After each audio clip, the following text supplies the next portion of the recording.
Al-Iman TV, sarana penyubur keimanan. Bismillahirrahmanirrahim. Assalamualaikum warahmatullahi wabarakatuh. Alhamdulillahirabbil alamin. Wabihi nasta'in ala umurid dunya waddin.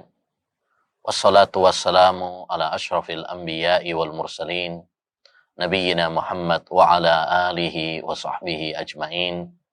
Wa man ihtada bihudah wattaba'a atharahu ila yaumiddin, amma ba'du.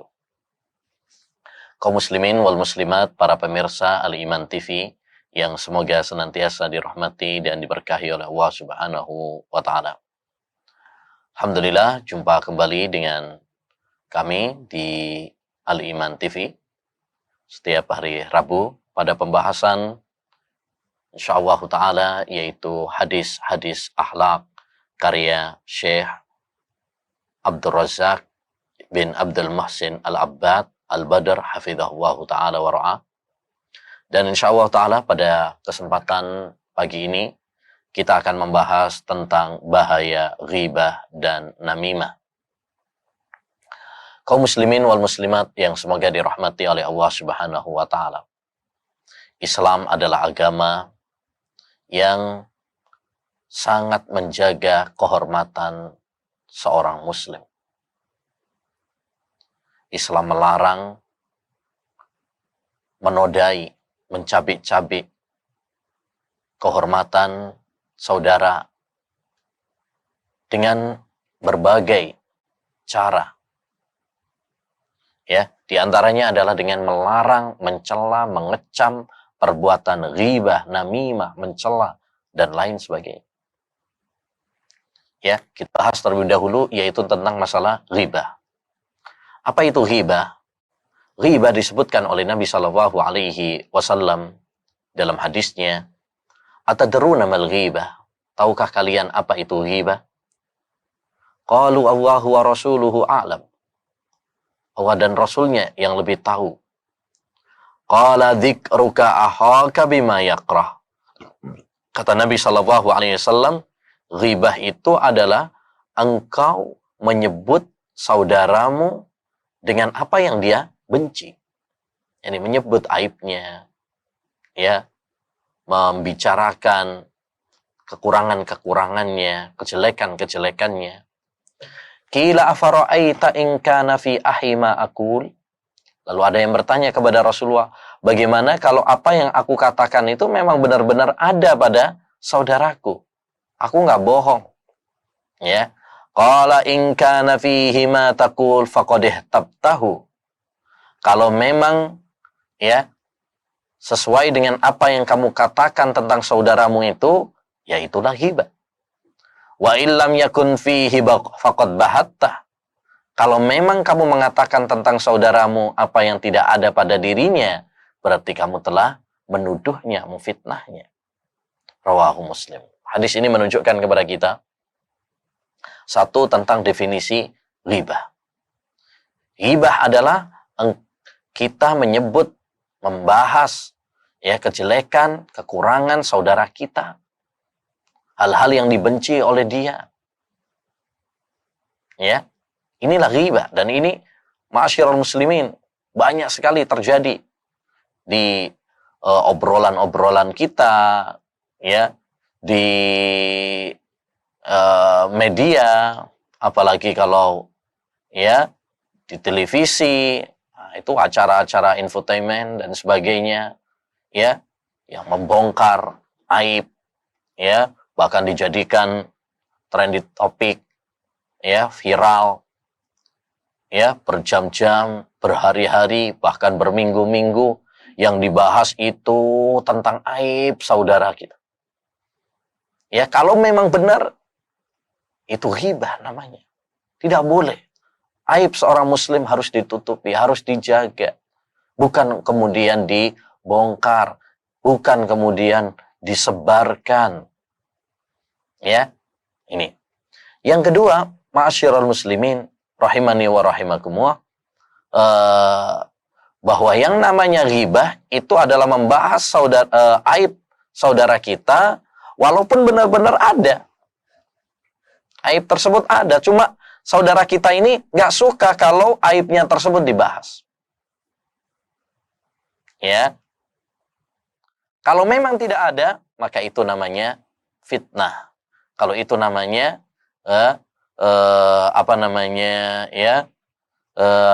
fitnah, menuduh, ya, dan itu tentu lebih besar dosanya. Jadi kalau memang aib tersebut betul-betul ada pada saudara kita, itu aja nggak boleh. Apalagi kalau memang tidak ada atau belum jelas, ya, maka ini kita harus hati-hati. Terutama nih, sekarang kita hidup di zaman media sosial. Terutama lagi ya, yang suka nonton acara-acara di TV, ya, di mana sering TV itu membahas tentang aib-aib orang, ya, aib orang, entah politikus, entah itu artis, ya, punya skandal ini, punya masalah ini, ya, terjatuh dalam ini, dibahas, diungkap, dikulitin, disebarkan ke seluruh masyarakat. Ya, coba deh kita bayangkan, bagaimana kalau seandainya ya yang dipublikasikan aibnya tersebut adalah kita atau keluarga kita. Apakah kita senang? Apakah kita nggak malu? Ya, banyak orang yang ketika dibongkar aibnya di televisi dan sebagainya, akhirnya apa? Ya, psikologisnya, sakitnya kumat. Ya, dia malu dengan tetangganya dan sebagainya. Maka seperti ini harus dijaga. Ya, makanya acara-acara infotainment dan sebagainya haram. Karena itu termasuk bagian dari ghibah. Ya, dan ini lebih dahsyat daripada ghibah zaman dulu. Kalau ghibah zaman dulu itu cuman ya secara lisan paling cuman 1-2 orang aja. Nah, sekarang ya dengan adanya media sosial, dengan acara TV dan sebagainya, langsung jutaan orang, bahkan mungkin bukan hanya orang Indonesia saja, yang di luar sana, luar negeri juga akan tahu. Apalagi kalau sudah sampai di share di YouTube dan sebagainya, ya, sehingga apa? Menjadi dosa jariah, ya, akan terus awet, langgeng, ya, naudzubillah min dzalik. Dan ghibah ma'asyiral muslimin rahimani wa rahimakumullah, ya, semakin yang kita ghibah itu memiliki kedudukan, semakin besar dosanya. Ya, ghibah orang tua, ghibah guru, ghibah para ulama, ya, ghibah para pemimpin. Semakin yang kita ghibah adalah orang-orang yang memiliki kedudukan, maka hendaknya dosanya lebih besar. Ya, lebih besar. Nah, ini banyak orang menghibah para ulama, orang menghibah para pemimpin, ya, dijelek-jelekkan, ya, maka ini lebih besar dosanya. Kenapa? Karena kalau dia menghibah para pemimpin, ya, menodai kehormatan para pemimpin, akhirnya menjadikan rakyat, ya, benci kepada pemimpinnya, terprovokasi, akan bisa menjadi pada taraf memberontak kepada para pemimpin. Naudzubillah min dzalik. Demikian juga, ya, kepada para ulama. Karena kalau ghibah para ulama, akhirnya para ulama, orang tidak percaya kepada para ulama. Kalau sudah nggak percaya kepada para ulama, percayanya kepada orang-orang juhala, dan itu sangat berbahaya. Ya, sangat berbahaya. Ya. Oleh karenanya Allah Subhanahu wa taala mengecam keras terhadap ghibah ini dan memberikan perumpamaan yang menjijikkan. Ya, kata Allah Subhanahu wa taala dalam surat Al-Hujurat ayat 12. Wala yaghtab ba'dukum ba'dha ayuhibbu ahadukum ayyakula lahma ahihi maitan fakarihtumu. Janganlah seorang di antara kalian, sebagian di antara kalian menghibah sebagian yang lain. Ini larangan yang menunjukkan haram. Karena hukum asal sebuah larangan adalah menunjukkan haram. Makanya para ulama menukil kesepakatan seperti Imam Qurtubi dalam tafsirnya, Imam Ibnu Katsir mengatakan bahwasanya para ulama sepakat bahwasanya ghibah itu hukumnya haram. Tidak ada perselisihan di kalangan para ulama. Demikian juga Imam Nawawi ya menyebutkan dalam Al-Adhkar ya bahwasanya ghibah hukumnya adalah haram berdasarkan dalil-dalil Al-Qur'an, berdasarkan dalil-dalil hadis, berdasarkan kesepakatan para ulama ya. Maka kemudian kata Allah SWT, ayuhibbu ahadukum, apakah salah seorang di antara kalian ingin ayyakula lahma akhihi maitan fakarihtumu, untuk makan daging saudaranya dalam keadaan bangkai, fakarihtumu, lalu kalian pasti akan membencinya. Artinya Allah memperumpamakan orang yang menghibah saudara kita itu seperti makan ya, memakan daging saudaranya dalam keadaan bangkai. Ya. Artinya Allah haramkan kepada kita menghibah saudara kita yang beriman sebagaimana Allah Subhanahu wa taala haramkan makan bangkai. Kita ada jijik kalau misalkan ada ya bangkai kemudian kita memakannya, pasti. Ya, apalagi ya saudara kita. Maka pernah suatu saat Amr bin As mendapati ada bighal. Bighal itu binatang peranakan antara kuda dengan keledai. Meninggal. Perutnya, ya biasa kalau ada yang meninggal itu kan melambung. Ya, ngembang perutnya. Lalu beliau kemudian berhenti sejenak seraya mengatakan, wallahi la ayyakula ahadukum min hadha hatta yamla'a jawfah khairun lahu min an yahtaba akha. Demi Allah, seandainya salah seorang di antara kalian makan daging bangkai ini sampai kenyang perutnya, itu lebih baik bagi dia daripada ya menggibah saudaranya. Jadi ini perumpamaan yang sangat mengerikan dari Allah Subhanahu wa taala. Digambarkan kita seperti makan bangkai saudara kita. Kenapa diperumpamakan seperti makan bangkai? Karena saudara kita pada hakikatnya nggak ada, dia nggak bisa membela. Sama seperti kita makan bangkai, bangkainya sudah mati, dia nggak bisa membela. Ya, maka hendaknya hal ini menjadi cambuk bagi kita, pelajaran bagi kita. Jangan suka ya menghibah saudara kita. Kecamannya, ancamannya sangat keras. Rasulullah Shallallahu Alaihi Wasallam ya pernah bersabda, "Lamma urijabi marartu biqaumin lahum adfarun min nuhas, yahmishuna wujuhahum wa sudurahum."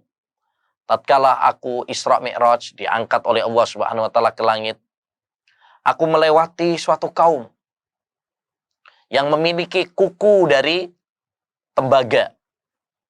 Ya. Yahmishuna wujuhahum. Mereka mencakar wajah mereka, wasudurahum, dada mereka dengan kuku tadi. Na'udzubillah min dzalik ya. Jadi kukunya ini bukan kuku biasa, kukunya dari besi. Lalu mencakar wajah mereka sendiri, dada mereka sendiri. Fakultu, lalu aku mengatakan, yakni Nabi SAW, man haula'i ya Jibril? Siapa mereka itu wahai Jibril? Mengerikan sekali mereka. Qala haula alladhina ya'kuluna luhuman nas wa yaqa'una fi a'radihim. Mereka adalah orang-orang yang suka memakan daging saudaranya. Wa yaqa'una fi a'radihim.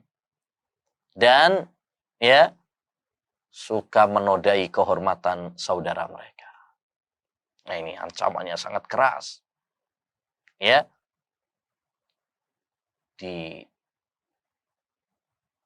Disiksa bahkan menyiksa diri mereka sendiri. Dan disebutkan oleh para ulama, ini al-jaza' min jinsil amal. Balasan itu tergantung kepada amal perbuatan mereka. Karena dulu ketika dia menghibah saudaranya, itu memakan daging saudaranya, maka sekarang pun ya Allah Subhanahu wa taala balas perbuatannya dengan mencabik-cabik ya dagingnya, yaitu dia dengan mencakar dirinya sendiri. Ya, naudzubillah min dzalik. Demikian juga disebutkan oleh hadis Jabir, qala kunna ma'an nabiyyi sallallahu alaihi wasallam fartafa'at rihu jifatin muntinah. Kami pernah bersama Nabi sallallahu alaihi wasallam, lalu kemudian ada bau bangkai yang bau sekali, nggak enak sekali, jijikkan. Faqala Rasulullah sallallahu alaihi wasallam, maka Rasulullah SAW bersabda, atadruna ma hadhihi rih? Tahukah kalian bau apa ini? Ya, baunya kok nggak sedap ini. Hadhihi rihul ladzina yahtabunal mu'minin. Ini adalah ya baunya orang-orang yang menghibah kaum mukminin. Yang diriwayatkan oleh Imam Ahmad, Abu Dawud dalam Adabul Mufrad, dan dihasankan oleh Syekh Al-Albani rahimahullahu taala. Ya. Jadi ma'asyiral muslimin, ini orang-orang yang ghibah, ya, mereka memiliki bau yang tidak sedap, ya, bau yang menjijikkan, bau yang enggak enak, ya. Nah, maka hendaknya bagi kita untuk menjaga kehormatan saudara kita. Hendaknya bagi kita untuk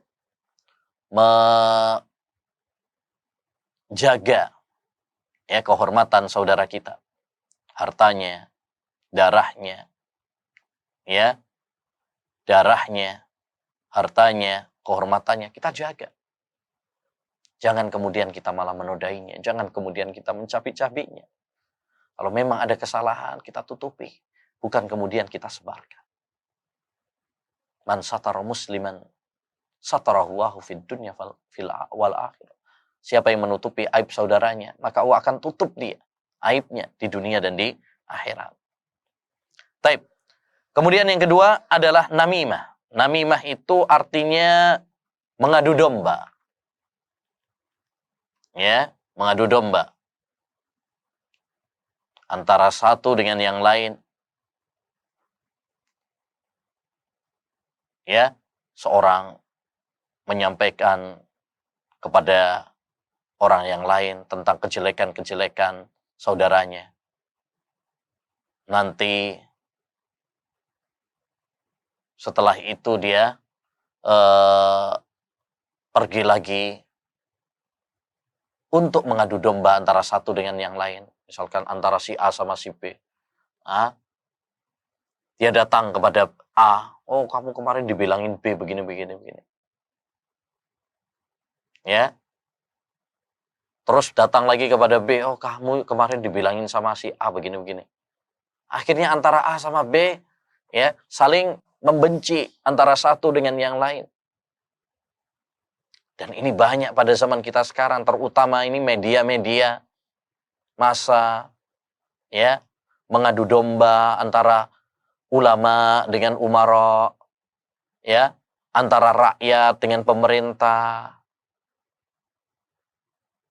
antara aparat dengan aparat, ya, polisi dengan TNI misalkan, antara seorang dengan sahabat, antara istri dengan suami, antara orang tua dengan anak, antara murid dengan guru, antara seorang dengan tetangganya, banyak. Hati-hati dari perbuatan namimah. Ya, Rasulullah sallallahu alaihi wasallam pernah mengabarkan, ya, dalam sebuah hadis, ala unabbi'ukum mal adhu hiya namimatul qalatu bainan nas. maukah aku beritahu kepada kalian apa itu al-adhu, sihir? Wahia, yaitu namimah, ya, yang membuat permusuhan di antara manusia. Rasulullah SAW menyebutkan bahwasanya namimah, mengadu domba, itu adalah bagian dari sihir. Loh, kok sihir? Padahal kan beda antara sihir dengan namimah. Rasulullah SAW memasukkan bagian dari sihir karena dampaknya sama. Sama-sama membuat permusuhan. Sama-sama membuat kerusakan. Sihir, perdukunan itu kan bikin orang tengkar antara satu dengan yang lain. Ya, begitu juga namimah. Merusak. Makanya sebagian ulama pernah mengatakan, Yahya bin Abi Katsir al-Yamami, yufsidun namamu fi sa'atin ma la yufsidus saqiru fi syahr. Ya, seorang pengadu domba itu merusak dalam sekejap apa yang tidak bisa dilakukan oleh tukang sihir dalam 1 bulan. Ya, oleh karenanya namimah termasuk dosa besar. Ya, yang harus dijauhi oleh seorang. Taib. Kemudian Nabi Shallallahu Alaihi Wasallam juga pernah mengatakan, ala ukhbirukum bikhiyarikum, qalu bala ya Rasulullah, maukah aku kasih tahu kalian orang yang terbaik di antara kalian?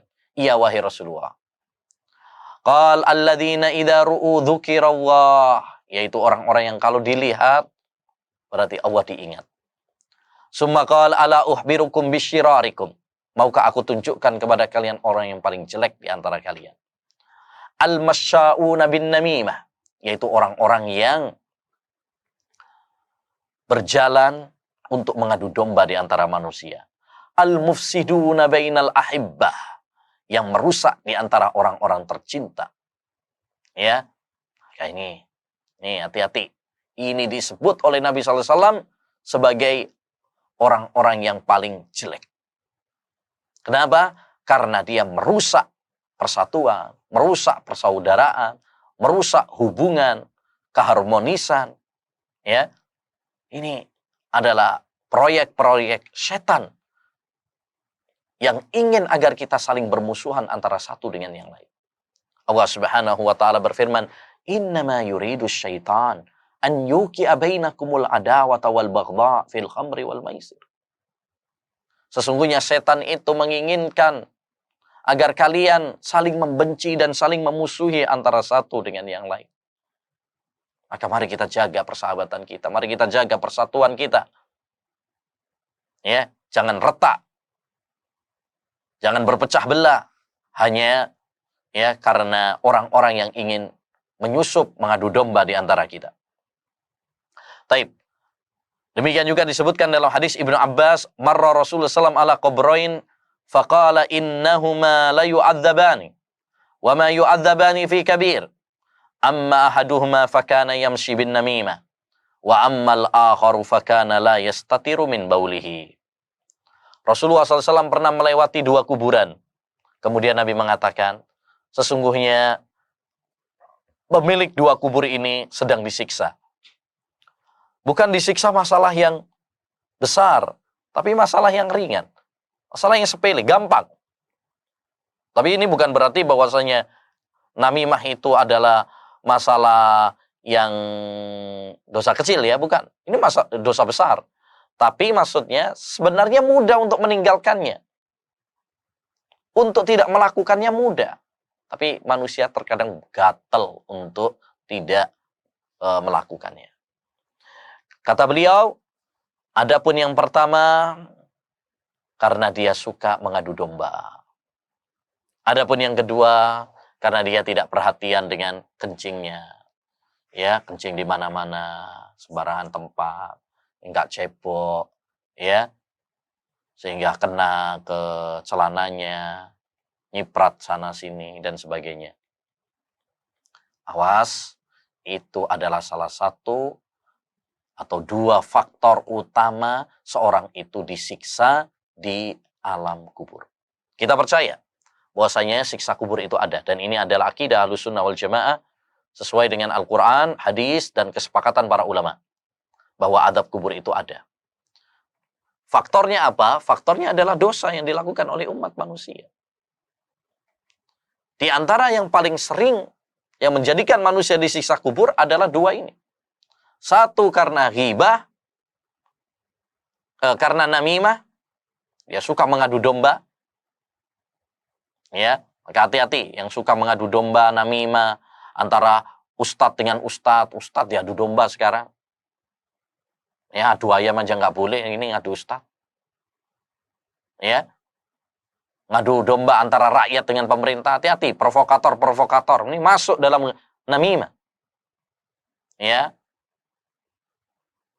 mengadu domba antara ulama dengan umara, mengadu domba antara satu agama dengan agama yang lain, dan sebagainya. Maka ini ya hendaknya bagi kita semuanya untuk mewaspadai. Ya, mewaspadai. Terutama di media-media massa sekarang, ya, di televisi, di koran, di ya, internet dan sebagainya.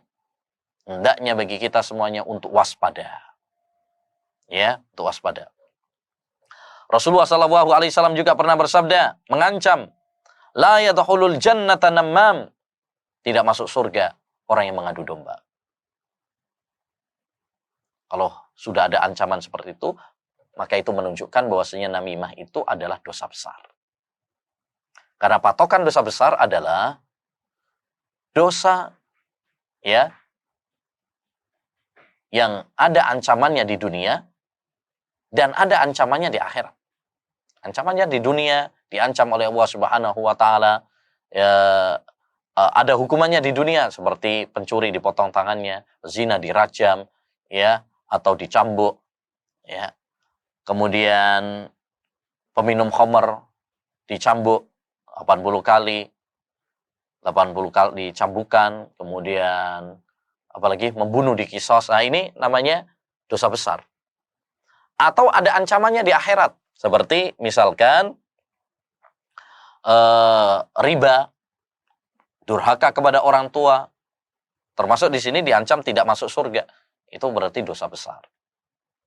Jadi ghibah, namimah itu dosa besar, bukan dosa kecil, bukan masalah yang enteng, remeh-temeh, bukan. Makanya para ulama sudah mengingatkan kepada kita. Ya, bahkan MUI sudah mengeluarkan fatwa, panduan. Salah satunya adalah tidak boleh ya menyebarkan ya infotainment, acara-acara infotainment. Ya, demikian juga hal-hal yang mengadu domba. Ya, di antara manusia nggak boleh. Ya, nggak boleh. Itu termasuk dosa. Taib.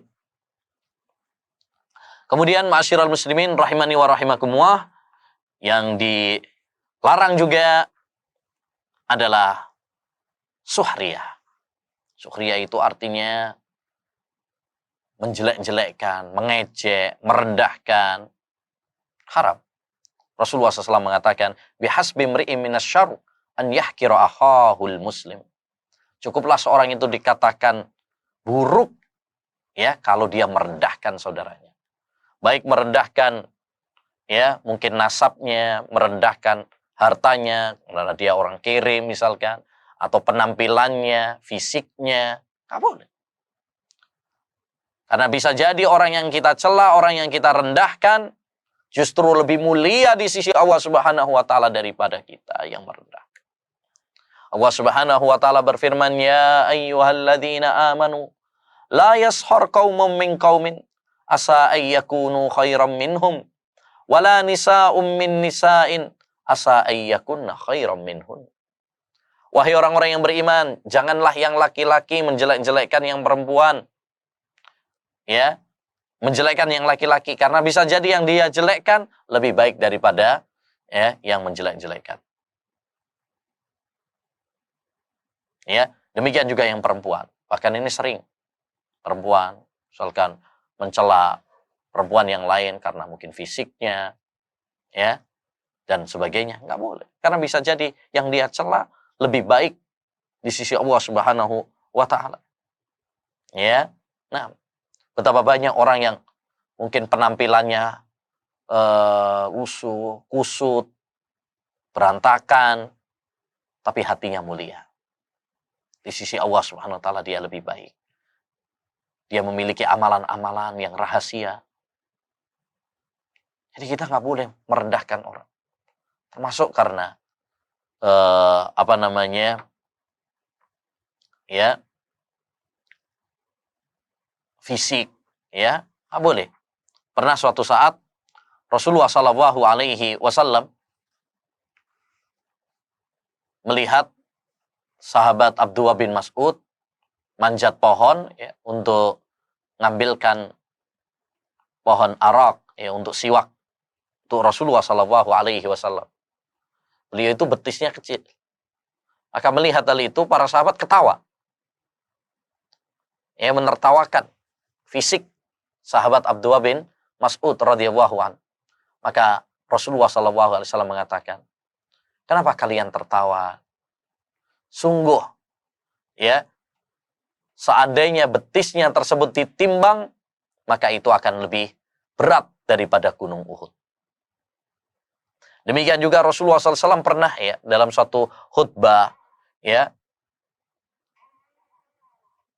lalu Rasulullah Shallallahu Alaihi Wasallam, ya, biasanya kan kita juga sering nih kalau ada orang yang ngentut, ya, kita ketawa, ngebully dia.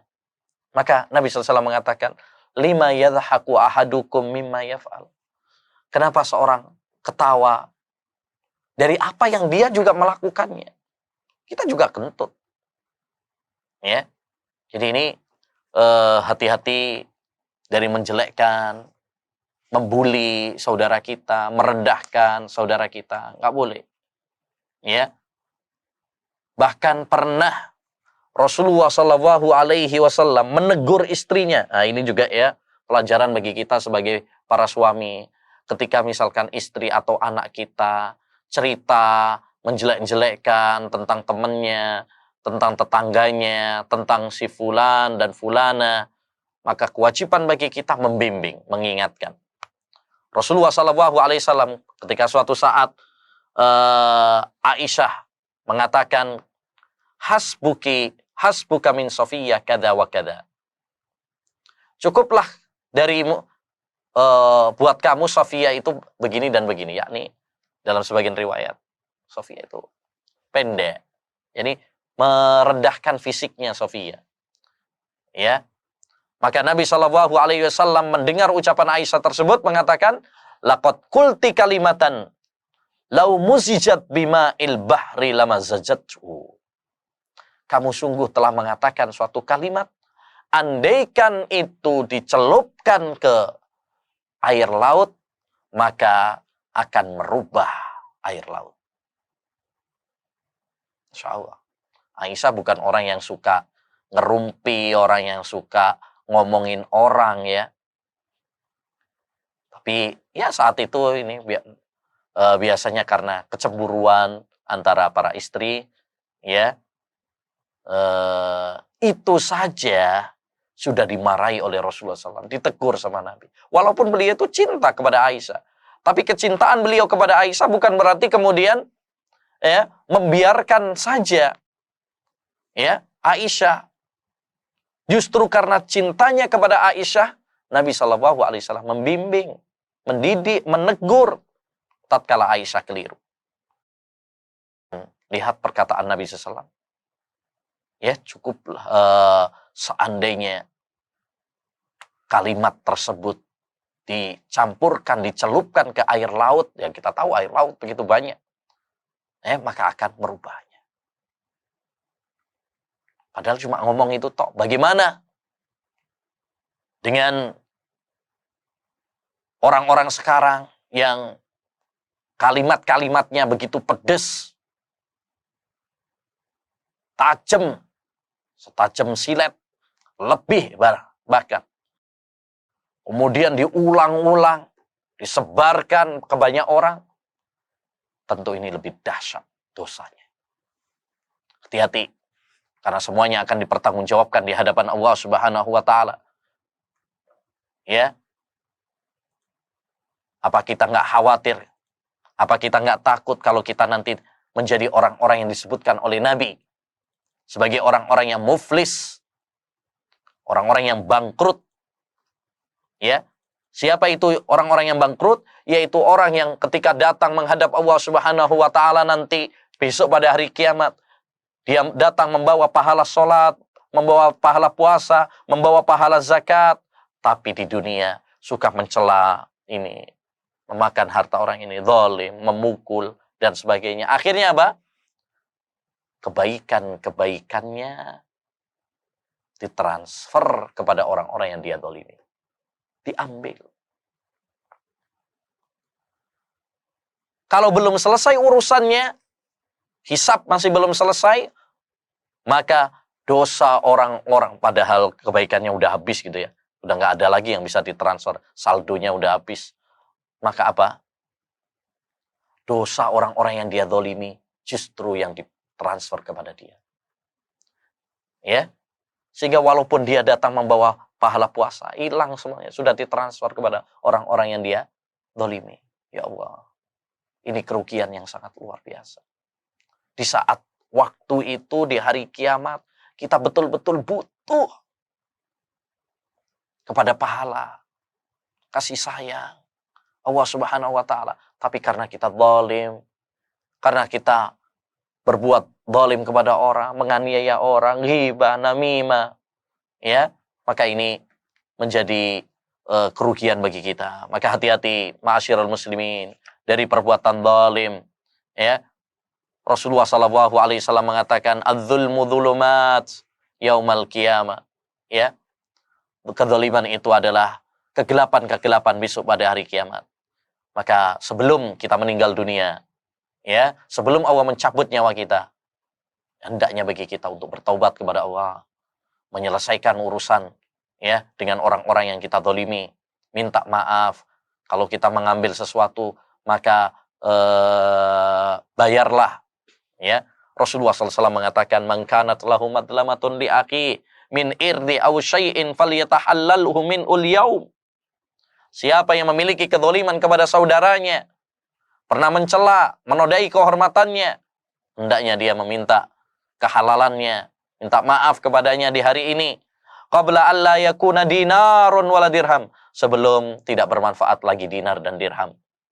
Ya, in kana lahu amalun salih ukhidha minhu biqadri madlamati. Kalau dia memiliki amal yang saleh, maka akan diambil, ditransfer, ya, kepada orang-orang yang dia zalimi. Wa illam takun lahu hasanat ukhidha min sayyiati sahibihi fa humila alaihi. Kalau kebaikannya sudah habis atau enggak punya kebaikan, maka dosa orang-orang, ya, tersebut akan ditransfer kepada dia. Maka hendaknya bagi kita untuk bertakwa kepada Allah, menjaga lisan kita, menjaga tangan kita, ya, jangan sampai menjelekkan, dan yang paling penting dari itu semuanya, menjaga hati kita. Karena ghibah, namimah, lisan yang tidak terkontrol, tangan yang gatel, ya, itu adalah karena kerusakan hati kita. Maka perbaiki hati kita, bersihkan dari segala kebencian, bersihkan dari segala permusuhan, ya. Semoga Allah Subhanahu wa taala, ya, menjaga kita semuanya dan menjadikan kita semuanya termasuk umat yang bersaudara, yang saling mencintai karena Allah Subhanahu wa taala.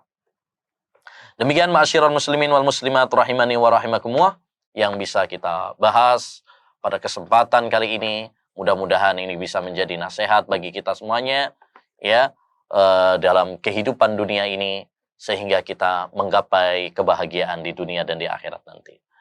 Demikian, kurang lebihnya mohon maaf. Wassallallahu wasallam ala nabiyina Muhammad wa ala alihi wa sahbihi wasallam. Nah. Al-Iman TV, sarana penyubur keimanan.